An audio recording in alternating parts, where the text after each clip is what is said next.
हाँ, तो आज का वीडियो स्टार्ट करने से पहले 2 मिनट में आपको कुछ इंपॉर्टेंट बात बताना चाहता हूँ, उसको ध्यान से सुनना आप।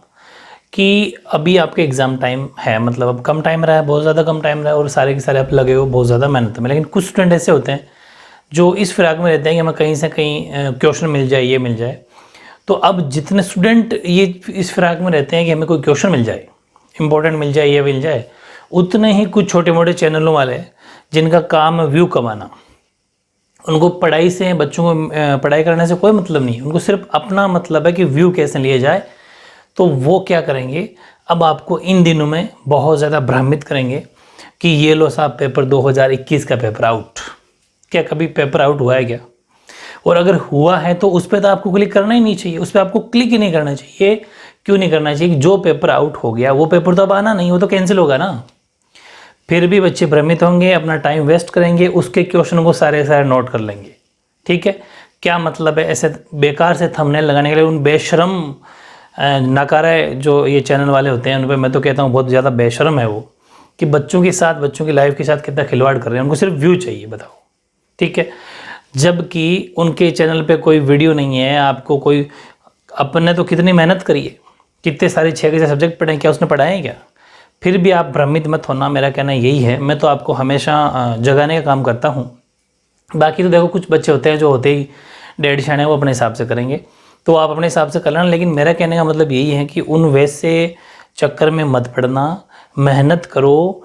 जो भी इम्पोर्टेंट क्वेश्चन लगाए जाते हैं वो वही लगा सकता है जो 6 सब्जेक्ट पढ़ाता है, या फिर जिसको 5, 6, 7, 10 सालों का एक्सपीरियंस है पढ़ाने का, कि पेपर कहाँ से आएगा। वैसे वरना उसे क्या पता, जिसने आपके 6 सब्जेक्ट नहीं देखे, उसे ये कैसे डिसाइड कर सकता है वो कि ये पेपर वहाँ से बनेगा? क्या उसने 5-10 साल पढ़ाई है क्या? इन सब चक्करों में मत पड़ना। मेरे पर्सनली आपसे मतलब एक तरीके से ऐसा मान लो कि कहना है, ठीक है। और जो मैं कह रहा हूँ उस टाइम टेबल को फॉलो करना है। अब उसकी अपने टाइम टेबल की बहुत सारे लोग कॉपियाँ करेंगे और करने लग गए हैं, उस चक्कर में ही मत रहना। क्लिक ही मत करो ना यार उस पर।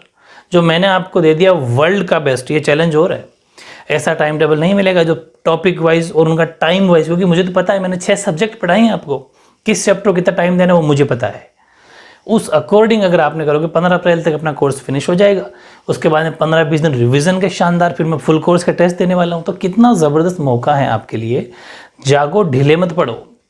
अब एग्ज़ाम आ गया है, हाँ स्कूल जाना अच्छी बात है, लेकिन आप मेरी बात समझो, कभी कभी अब जाना करो और बस पूरे दिन पढ़ो। ठीक है, जल्दी में 2-4 दिन में एक फिर एक नया टाइम टेबल या फिर थोड़ा मोटिवेशनल वीडियो लाऊंगा, उसकी प्लानिंग थोड़ी और चेंज कर देंगे। ठीक है, लेकिन स्कूल थोड़ा सा आप है ना, समझ गए आप, कम करना और बहुत ज़्यादा मेहनत करनी। टाइम बहुत कम है, लगा तो पूरी जान एकदम शानदार वाली। ठीक है, 90+ बनाना एक गारंटी है, अपने नोट्स के बाहर नहीं जाएगा, ये चैलेंज है।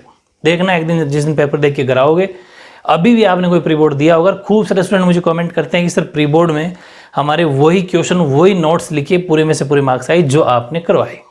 वाकई उनको पता है, उनसे पूछो आप। ठीक है, तो ये मेरा कहना था, आपको 2-3 मिनट लगाई मैंने, आप खर्च की, इसको आपको ध्यान देना। ठीक है, अब अपन इस चैप्टर पे आते हैं। अच्छा, इस चैप्टर के बारे में बहुत ज़्यादा खास बात है, आपको इस चैप्टर में नोट्स हर जगह मिल जाएंगे, बुक भरी पड़ी है, लेकिन क्वेश्चन कैसे आएंगे ये मैं बता रहा हूँ, वैसे आएंगे।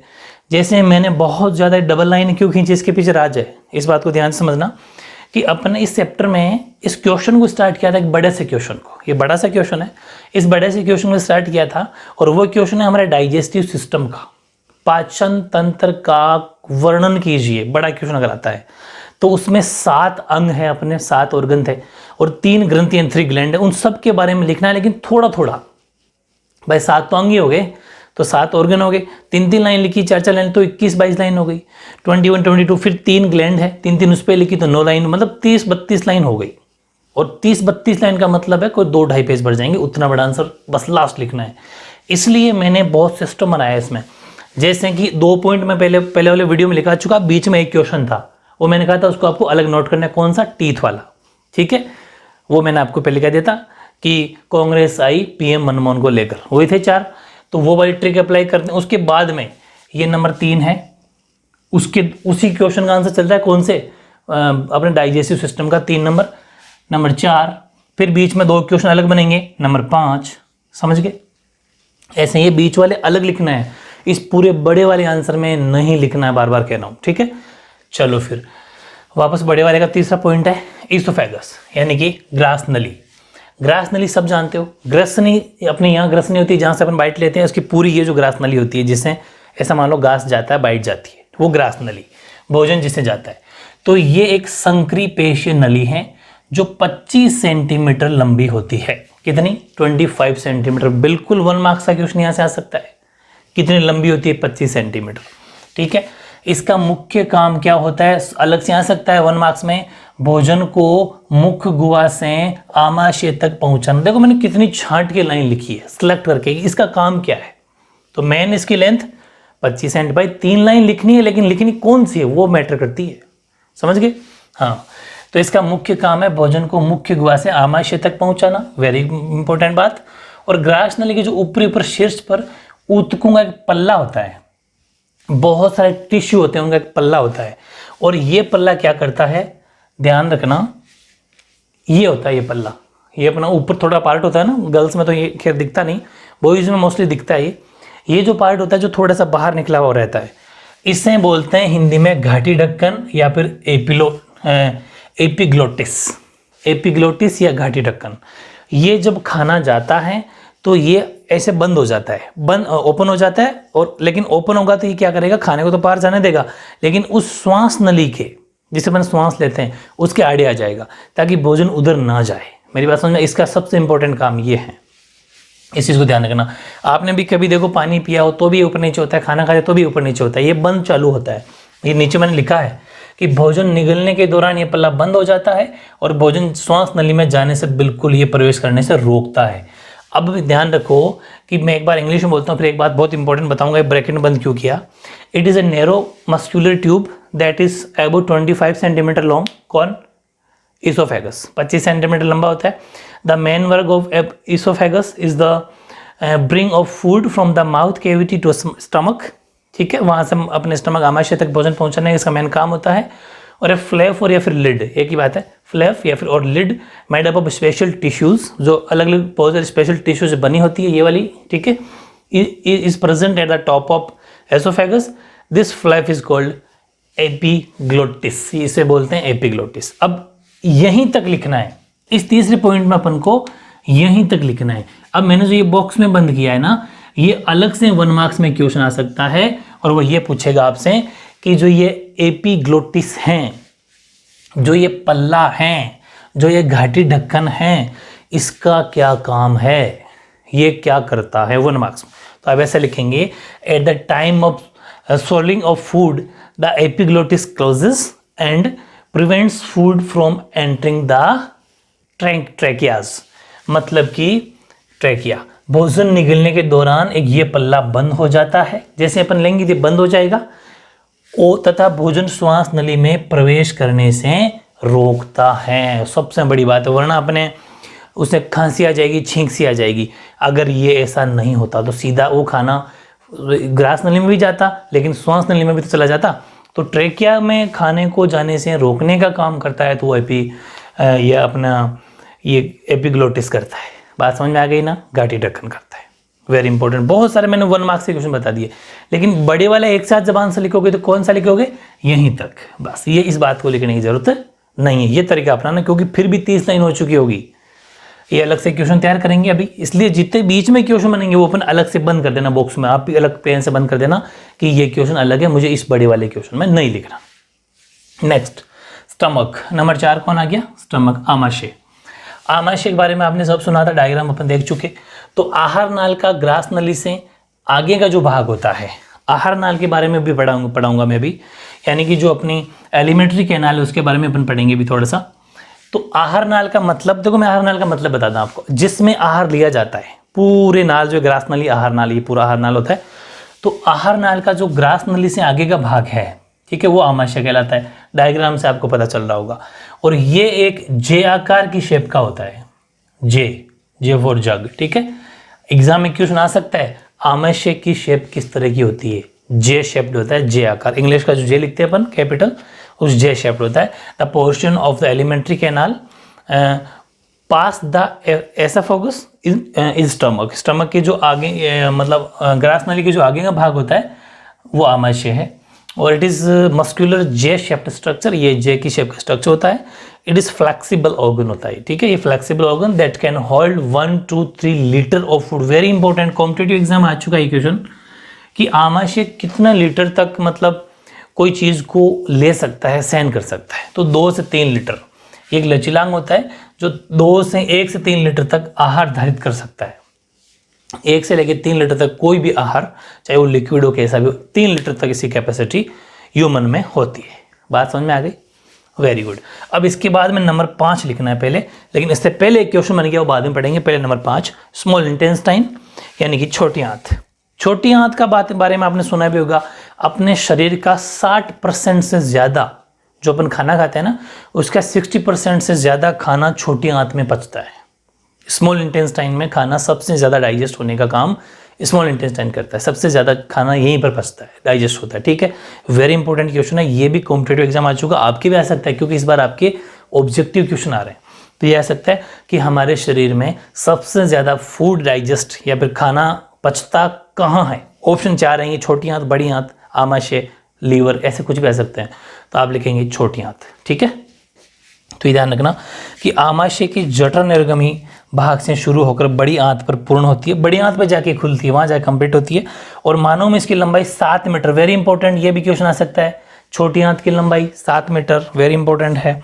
और आहार नाल, जो पूरी आहार नाल है, उस आहार नाल के इस अंग का सबसे ज़्यादा इंपॉर्टेंट काम है कि भोजन का सर्वाधिक पाचन तथा अवशोषण, एब्जॉर्प्शन भी यही करती है।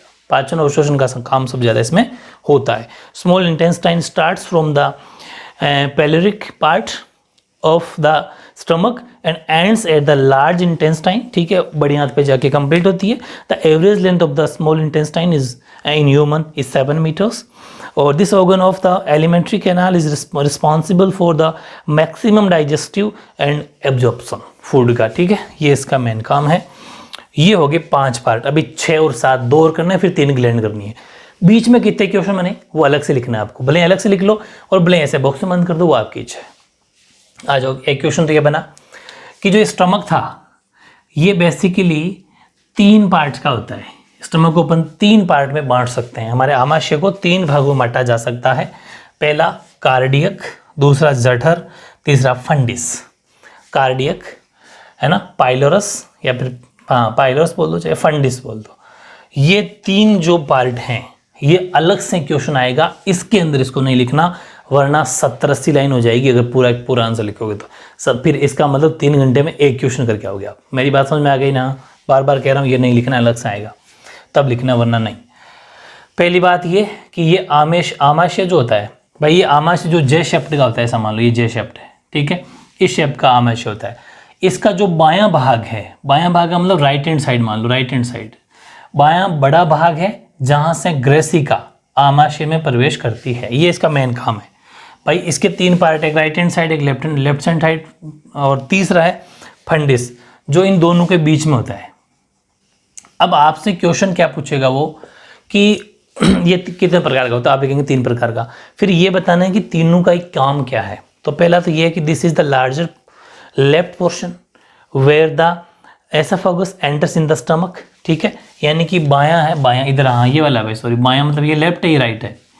तो ये आमाशय का बायां भाग है, मतलब लेफ्ट बड़ा भाग है, और लेफ्ट वाला बड़ा है, ध्यान रखना, और दाहिना छोटा है, ये भी ध्यान रखना। और जो राइट वाला है ना, ये वाला, ये छोटा है थोड़ा, ये बड़ा है, बड़ा भाग है और ये छोटा भाग है। और करता है क्या है, ग्रेसिका से आमाशय में प्रवेश करता है। और फिर नंबर 2 है जठर, ये जो राइट हैंड साइड वाला, ये दाहिना छोटा भाग है राइट हैंड साइड वाला, और आमाशय की छोटी आंत से जुड़ता है। और तीसरा फंडिस, तो ये इन दोनों के बीच में पाया जाता है, बस। यानी कि फंडिस तो याद ही नहीं करना। तो this is the large portion where is oesophagus enters in the stomach, ये तो हो गया अपना कार्डियक। फिर पाइलोरस का मतलब अपन बात करें तो पाइलोरस से this is the smaller right portion through which stomach joins with the small intestine, ठीक है, जो छोटी आंत से जुड़ा होता है। फंडस जो इन दोनों के बीच में जुड़ा होता है, यानी कि this is the portion which lies in between the above 2 portions, ठीक है। एक क्वेश्चन फिर बना, आमाशय के अंदर 2 अवरोधनी भी पाई जाती है या संकोचक पेशियां भी पाई जाती है। अवरोधनी का मतलब क्या है? जो किसी चीज को रुक आउट करती है, ब्रेकर, समझते हो? जैसे सड़क के ऊपर ब्रेकर बने होते हैं, रोड के ऊपर, वो ब्रेकर क्या करते हैं, अपनी स्पीड को रोकते हैं, मतलब एक अवरोधक एक रोकने का काम करते हैं, ठीक है। तो वो जो अवरोधक हैं उसकी मैं बात बताता हूँ कि इसमें ग्रास नलिका अवरोधनी एक तो, और एक है जठर निर्गमी अवरोधनी, मतलब दो अवरोधक हैं, यानी कि कार्डियक और लोअर इसोफेगियल स्फिंक्टर्स, और दूसरा है पाइलोरिक स्फिंक्टर्स। तो मेरी बात सुनना, अवरोधनी दोनों के नाम में ये है कि रुकावट, लेकिन अलग अलग पूछा जाएगा कि ये क्या क्या काम करता है और ये क्या काम करता है, मतलब ये किसको रोकता है, ये किसको रोकता है। भाई दो ब्रेक लेकिन किसको रोकेंगे। तो पहला तो ये है जो ग्रास नलिका अवरोधनी है, ये आमाशय जो अपना स्टमक जो है उसमें जो एसिडिक फूड है, जो अम्लीय भोजन है, उसको ग्रसनी में नहीं जाने देता। मतलब एसिडिक फूड जो होता है HCl जिसमें बढ़ जाता है, हमारे शरीर में कभी कभी HCl बढ़ जाता है, एसिड बढ़ जाता है। एसिड का मतलब HCl हाइड्रोक्लोरिक एसिड, और जब HCl या एसिड बढ़ जाता है तो हमारे शरीर में फिर आपने देखा हो कभी कभी, अपने तो नहीं नसंस जो बूढ़े होते हैं अपने, है ना, उनमें जो बूढ़े लोग होते हैं जिनकी एसिड होती है या फिर जो बहुत ज़्यादा भारी होते हैं, उनको कभी कभी खट्टी डकारें आती हैं, एसिडिटी हो जाती हैं। इसका मतलब उनके शरीर में क्या बढ़ गया, HCl बढ़ गया। तो फिर अपन घरेलू मतलब देसी उपचार के लिए इनो वगैरह ले लेते हैं। तो इनो क्या करता है, अगर हमारे शरीर में एसिड ज़्यादा है, मतलब अगर अम्ल ज़्यादा है तो वो अम्ल को बैलेंस कर देगा, फिर क्षार ज़्यादा है तो क्षार मतलब बेस ज़्यादा है तो बेस को बैलेंस करेगा, मतलब अपने pH स्केल को 7 पे ला देगा, ना तो एसिडिक रहने देगा ना बेसिक रहने देगा। ये कुछ काम होते हैं। तो ये इसी का काम है कि आमाशय में जो अम्लीय भोजन होता है, एसिडिक जो फूड होता है, उसको ग्रसनी में नहीं जाने देता, यानी कि this sphincters do not allow the movement of acidic food from the stomach. और नेक्स्ट ये है ना जठर निर्गमी अवरोधनी, ये आमाशय से जो छोटी आंत है ना, मतलब स्टमक से जो स्मॉल इंटेस्टाइन है, उसमें भोजन को जो निकास जो होता है, भाई यहाँ से आमाशय छोटी आंत के लिए भोजन जाता रहता है, ऐसे तो फिर सारा चले जाएगा, लेकिन उस निकास पर नियंत्रण करता है। अगर नियंत्रण नहीं करेगा तो फिर छोटी आंत की भी एक कैपेसिटी है, उसके हर चीज़ में हमारे शरीर में कैपेसिटी, उससे बाहर भोजन नहीं जाता, फूड नहीं जाता, तभी अपन कहते हैं कि यहाँ पेट भर गया। नसन से ये यहाँ पर निकास को बैलेंस करता है कि कितना खाना जाना है उसमें रोकता है, वरना स्मॉल इंटेस्टाइन फट सकती है ये चीज़ें।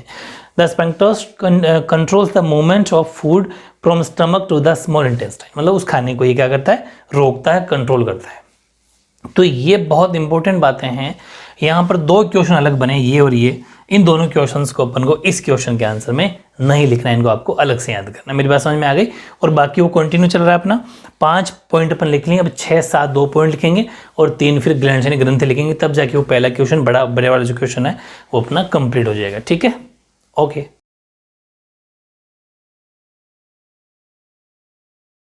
हाँ, तो अब आगे कंटिन्यू करते हैं। देखो ये क्वेश्चन जो था डाइजेस्टिव सिस्टम का, यानी कि अपने पाचन तंत्र का, वो क्वेश्चन बहुत बड़ा है, वो भी पूरा नहीं हुआ है क्योंकि बीच में अपन बहुत सारे क्वेश्चन और एक्स्ट्रा लेते चल रहे हैं। ठीक है, तो आप उन क्वेश्चन को मैं बार बार कह रहा हूँ, ये बहुत ऑथेंटिक ज़बरदस्त नोट्स है, इनको मैं कहूँ उस अकॉर्डिंग फॉलो करना है, क्योंकि एग्जाम में कैसे क्या लिखना है ये ज़रूरी है। पूरा का पूरा चैप्टर थ्योरेटिकल है, थ्योरी ज़्यादा है इसके अंदर, इसलिए। ठीक है, तो जैसे कि स्मॉल इंटेस्टाइन के बारे में अपन लिख चुके, लेकिन अब यहाँ पर मैंने एक क्वेश्चन बना दिया, ये क्वेश्चन आपको अलग से याद करना है। छोटी आंत का, यानी कि छोटी आंत को 3 भागों में बांटा गया है या फिर विभक्त किया जाता है। Small intestine is divided into 3 parts, और वो कौन कौन से 3 पार्ट है? पहला है गृहनी, अग्र क्षुद्रांत्र और क्षुद्रांत्र। ठीक है, यानी कि ड्यूडेनम, जेजुनम और इलम, ये 3 पार्ट इसके। अलग से क्वेश्चन आएगा स्मॉल इंटेस्टाइन का कि छोटी आंत के 3 भाग कौन कौन से, उनका वर्णन कीजिए, तब करना है, वरना नहीं। समझ गए?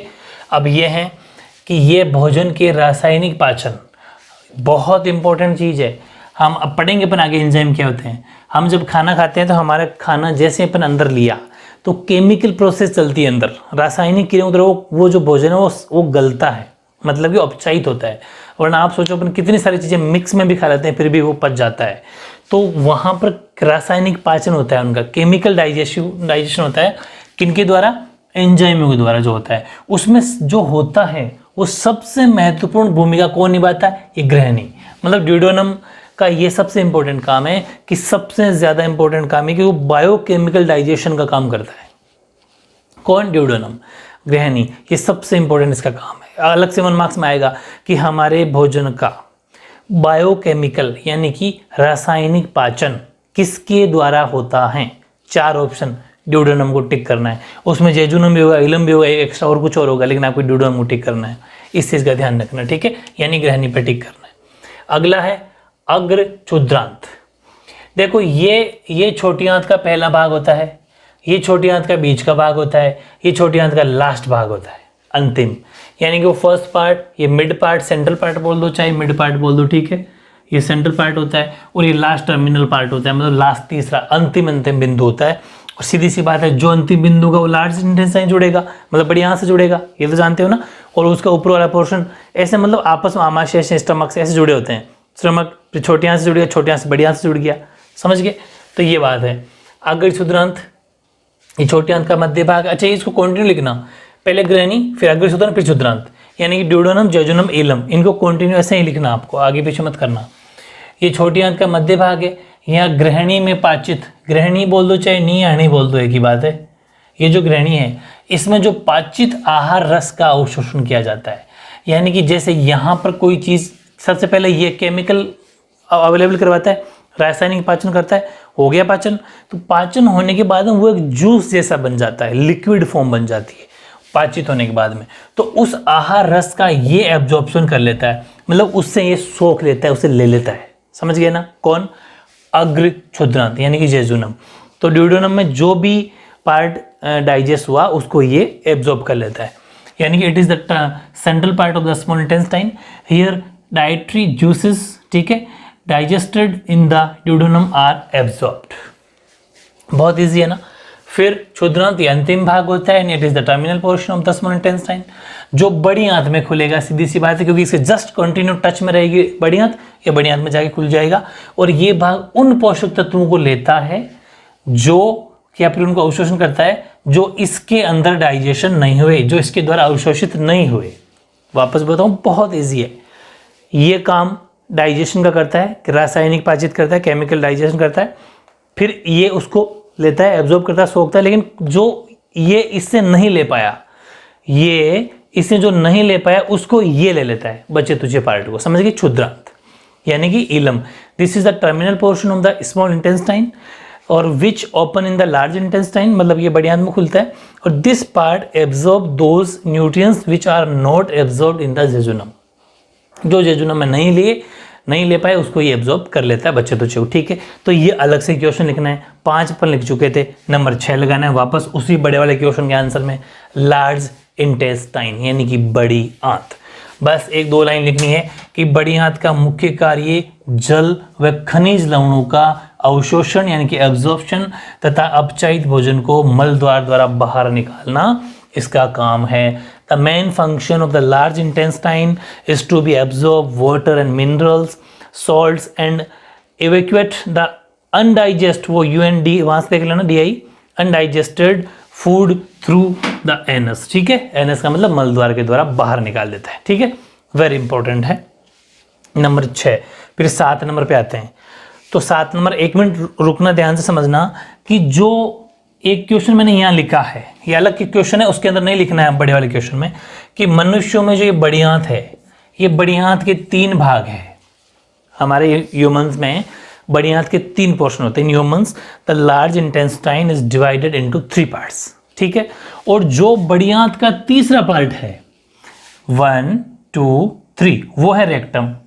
और ये बड़ी आंत का तीसरा पार्ट यानी कि लार्ज इंटेस्टाइन का तीसरा पार्ट हमारे लिए 7वां पार्ट। भाई 6 तो लार्ज इंटेस्टाइन तक हो गया, 7वां क्या था याद करो, रेक्टम। 7वां रेक्टम ही तो था, यानी कि मलद्वार बोल दो चाहे मलाशय बोल दो। तो ये मलद्वार या मलाशय 7वां, तो इसका तीसरा और अपना 7वां ये एक ही बात है। मैंने यहाँ छोटा सा लिखा है, पॉइंट नंबर 3 ही पॉइंट नंबर 7 है। ओके, मतलब इसका मतलब ये है कि जो पॉइंट नंबर 3 इसका रेक्टम है वो अपने लिए 7 नंबर भी है।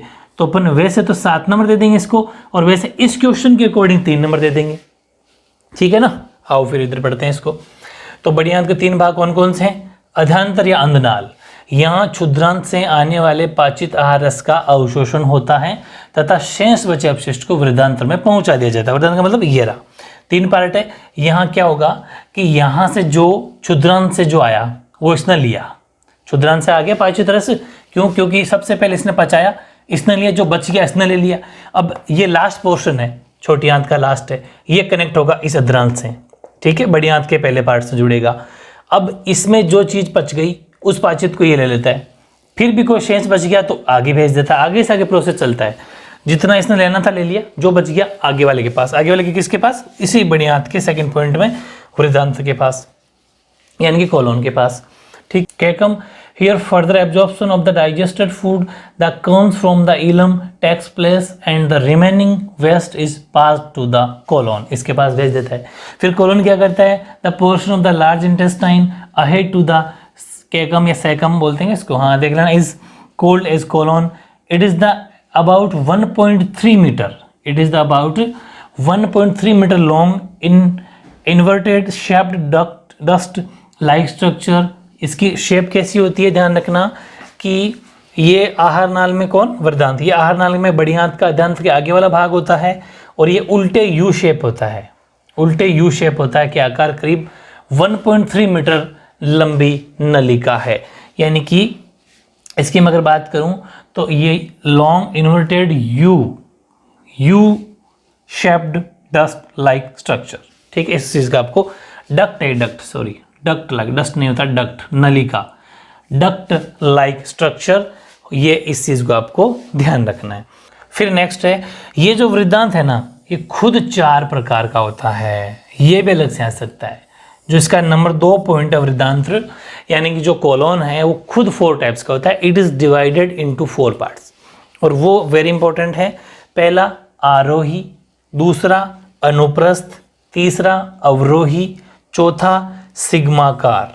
यानी कि पहला असेंडिंग, ठीक है, कहा गया it be divided into 4 parts, ascending colon, transverse colon, descending colon, और नंबर 4 है अपना सिग्मोइड कोलोन। सबसे इंपॉर्टेंट बात है इनकी लेंथ, कि इनकी जो नलिका होती है, इनमें जो डक्ट होती है वो कितने कितने सेंटीमीटर लंबी होती है। तो जो आरोही है वो 15 सेंटीमीटर, जो अनुप्रस्थ है वो 50 सेंटीमीटर लंबी नलिका, वो करीब मान लो अप्रोक्स 15 सेंटीमीटर लंबी नलिका, ये 50 सेंटीमीटर लंबी नलिका, और जो अवरोही है वो 25 सेंटीमीटर लंबी नलिका, और जो सिग्माकार हैं वो 40 सेंटीमीटर। इसको याद करने का थोड़ा सा मैं ट्रिक बता सकता हूँ मामूली सा, कि जैसे आरोही और अवरोही 15-25 का रेशियो है, मतलब लास्ट में इसमें भी 5 है, इसमें भी 5 है, 15-25। कन्फ्यूज नहीं होगा 15-25, 40-50, लेकिन कन्फ्यूजन होने के कौन सी 50 कौन सी 40, ये तो 15-25 तो आरोही और अवरोही। ठीक है, आरोही में 3 वर्ड होते हैं तो 15 की वो होगी, 25 की अवरोही 4 वर्ड होते हैं तो वो 25 की होगी, और अनुप्रस्थ 50 और सिग्मा जो होती है वो 40। ऐसा थोड़ा याद रख लेना, राउंड फिगर में से याद रह जाएगा। तो असेंडिंग कोलोन होती है about 1.5 centimetre long duct, transverse होती है about 50 centimetre long duct, descending होती है लगभग 25 सेंटीमीटर लॉन्ग डक्ट, और सिग्मोइड होती है अबाउट 15 सेंटीमीटर लॉन्ग डक्ट। याद रखना, वेरी इंपॉर्टेंट है। चलो, इसके दोनों पार्ट हो गए। और नंबर 3 है मलाशय, और इस क्वेश्चन का नंबर 6 के बाद 7वां, इस क्वेश्चन का तीसरा। ठीक है ना, मैंने नोट छोटा सा लिख दिया। मलाशय आहार नाल का अंतिम भाग होता है। सीधी सी बात है, जो पूरी आहार नाल है, अभी आहार नाल का क्वेश्चन मैंने नीचे लिख दिया, अभी समझा दूंगा। इस आहार नाल जो पूरे हमारे ऑर्गन से मिलकर बनी होती है, पूरे सातों के सातों ऑर्गन से मिलकर बनी होती है, सातों के सातों अंगों से मिलकर बनी होती है, उसका लास्ट जो अंतिम सिरा होता है, जो लास्ट पॉइंट होता है, लास्ट भाग होता है, वो मलाशय रेक्टम होता है। तो ये उसका अंतिम भाग होता है। Rectum is the terminal end of the alimentary canal. ठीक है, और it is about 20 centimetre long. Very important चीज है ये करीब 20 सेंटीमीटर लंबा होता है। ये वेरी इंपॉर्टेंट चीज है। ये सेंटीमीटर वाली जितनी भी डिस्टेंस है ना, यहाँ से 1 मार्क्स के क्वेश्चन सीधे सीधे बनेंगे। ठीक है, हालांकि जो मैं आपको कम्युनिटी में क्वेश्चन देता हूँ वहाँ पर ये सारे क्वेश्चन डाल दूंगा। बहुत टॉप लेवल के क्वेश्चन आपको अलग से नोट करना है, उनको डेली अलग कॉपी बनानी है उसकी। ठीक है, फिर मलाशय के अंतिम 3 सेंटीमीटर वाले भाग को गुद्दानाल कहते हैं। ठीक है, और गुद्दानाल जो होती है ना, वो मलद्वार के रास्ते बाहर खुलता है। लेकिन ध्यान रखना, जो एनस होता है 3 सेंटीमीटर, एक चीज़ को समझे नहीं समझे आप, कि टोटल आहार नाल जो होती है, मलाशय जो होता है, वो मलाशय होता है 20 सेंटीमीटर का पूरा। लेकिन जो नीचे का पोर्शन होता है, नीचे का 3 सेंटीमीटर का पोर्शन, 3 सेंटीमीटर का पोर्शन, वो होता है गुद्दानाल, जहाँ से अपशिष्ट निकलता है। गुद्दानाल मतलब इंग्लिश में बोलेंगे एनस। ठीक है, तो 3 सेंटीमीटर वाले भाग को गुद्दानाल कहते हैं, और गुद्दानाल इसी मलद्वार के रास्ते बाहर खुलता है और मलद्वार पर आकर आहार नाल खत्म हो जाती है। मतलब लास्ट पॉइंट है, इसलिए मलद्वार पर आकर आहार नाल जो होती है पूरी की पूरी समाप्त, यानी कि लास्ट पार्ट है ये। तो the terminal 3 centimetre portion of the rectum is called anal canal. The end canal opens outside through the anus. The alimentary canal ends at the anus, anus पे ये खत्म हो जाती है। चलो ये बीच में छोटा सा क्वेश्चन बना था वो ले लिया। अभी ये बात सुनो आप, 6 नंबर और 7 नंबर 2 पॉइंट हो गए कंप्लीट। मतलब जो हमारे जो अंग थे, जो साथ के साथ अंग या जो ऑर्गन है वो कंप्लीट हो चुके हैं। अब 3 ग्रंथियां बची है, ग्लैंड्स, वो कर देंगे। लेकिन उससे पहले क्वेश्चन कितने बन गए, ये क्वेश्चन बन गया, ये क्वेश्चन बन गया, ये क्वेश्चन बन गया, है ना। इन क्वेश्चंस को अलग से याद करना है। अब जैसे ये क्वेश्चन है एलिमेंट्री कैनाल, तो एलिमेंट्री कैनाल का मतलब आहार नाल, और आहार नाल से जैसा भी क्वेश्चन आपके पास आए, आहार नाल क्या होती है, आहार नाल की लंबाई कितनी होती है, लेंथ कितनी होती है, या फिर एलिमेंट्री कैनाल यानी आहार नाल की लेंथ कितनी होगी, आहार नाल के क्या क्या काम है, तीनों क्वेश्चन इसी एक आंसर में लिख पूछ सकता है। तो तीनों आपको इसमें मिल जाएंगे, क्या क्या कि आहार नाल, मैंने हेडिंग लिखी आहार नाल, बस इसमें कितनी बातें इंपॉर्टेंट है वो सभी लिख दी कि सभी अंग मिलकर आहार नाल का निर्माण करते हैं, जो मुख से शुरू होती है और लास्ट जो मलद्वार होता है, मलाशय, वहां तक, रेक्टम तक जाती है। All these organs together makes up alimentary canal that starts from the mouth, M-O-U-T-H, mouth, and goes down to the anus. ठीक है, और एनस मलद्वार तक जाती है, और it's about 8 to 10 meters long. It is called as digestive canal. हाँ, इसको ही ध्यान रखना। दूसरा नाम ये भी है इसका कि ये करीब 8 से 10 मीटर लंबी होती है, और इसे पोषण नाल भी कहते हैं। तो एग्जाम में कंफ्यूज मत होना, अगर ये आ जाए एलिमेंट्री कैनाल या फिर एलिमेंट्री कैनाल ना देखे, वो आपसे ये भी कह सकता है कि डाइजेस्टिव कैनाल कौन सी है, पोषण नाल किसे कहते हैं, तो भी सेम ही है। वेरी इंपॉर्टेंट चीज क्या, 8 से 10 मीटर, नोट सेंटीमीटर, सेंटीमीटर नहीं, 8 से 10 मीटर लंबाई होती है एलिमेंट्री कैनाल की। इस चीज को दिमाग में फिट रखना, कंफ्यूजन ये होगा कि सब जगह आप सेंटीमीटर की बातें करते हो, सिर्फ कोलोन 1.3 मीटर है, तो ये मीटर और सेंटीमीटर का बहुत ज़्यादा इशू है, इन पे कंफ्यूज मत हो जाना। ऑप्शन में आते हैं तो फिर यहाँ ऑप्शन में आपको सेंटीमीटर ज़्यादा नजर आएगा कि सेंटीमीटर ही होगा यार, लेकिन मीटर होगा। ठीक है, इस चीज़ का आपको ज़रूर ध्यान रखना है। अब देखो, फिर आहार नाल के 3 प्रमुख कार्य होते हैं। आहार नाल के 3 प्रमुख कार्य होते हैं, कौन कौन से, आहार को सरलीकृत पचाना, पचित आहार का अवशोषण करना, और आहार को मुख से मलद्वार तक पहुँचाना। बहुत ईजी। सबसे पहले इस एलिमेंट्री कैनाल के 3 पार्ट कौन कौन से, खुद सोच लो। आहार को लिया मतलब भोजन को लिया, उसको इजी बनाया। इजी मतलब जैसे कि अपन बाइट लेते हैं, उसको कैसे भी गला के अपचित करके रासायनिक क्रियाओं द्वारा उसको इसने सरलीकृत कर दिया, यानी कि इसको सिंपल कर दिया। तो यहाँ से लिखेंगे digestion of food after its canal performs 3 major functions. वहाँ हो गया। हाँ, digestion of food after its simplification, पहला काम तो ये कि digestion of food after its simplification. दूसरा, absorption of the digested food, फिर उस डाइजेस्टेड फूड को एब्जॉर्ब करना। और तीसरा, movement of food from mouth to anus, और फिर उस खाने को मुख से लेके पूरा एनस तक पहुंचाना। ये तीनों के तीनों वेरी इंपॉर्टेंट काम एलिमेंट्री कैनाल के हैं, यानी आहार नाल के हैं। अब 3 ग्रंथियां बच गई उस बड़े वाले क्वेश्चन में। ठीक है, किसमें, डाइजेस्टिव सिस्टम में, पाचन तंत्र में, वेरी इंपॉर्टेंट। वो अपन करते हैं नेक्स्ट वीडियो में, बिकॉज वीडियो ज़्यादा बड़ा ना हो, थ्योरी ज़्यादा है। मैंने 2 बोर्ड बने, लेकिन आपके 3 पेज भर गए होंगे, लगभग 3 या 4। तो आपको प्रैक्टिस अच्छे से करनी है, चैप्टर को साथ के साथ चलाना है, 6-7 वीडियो के अंदर कंप्लीट हो जाएगा। ठीक है, ओके।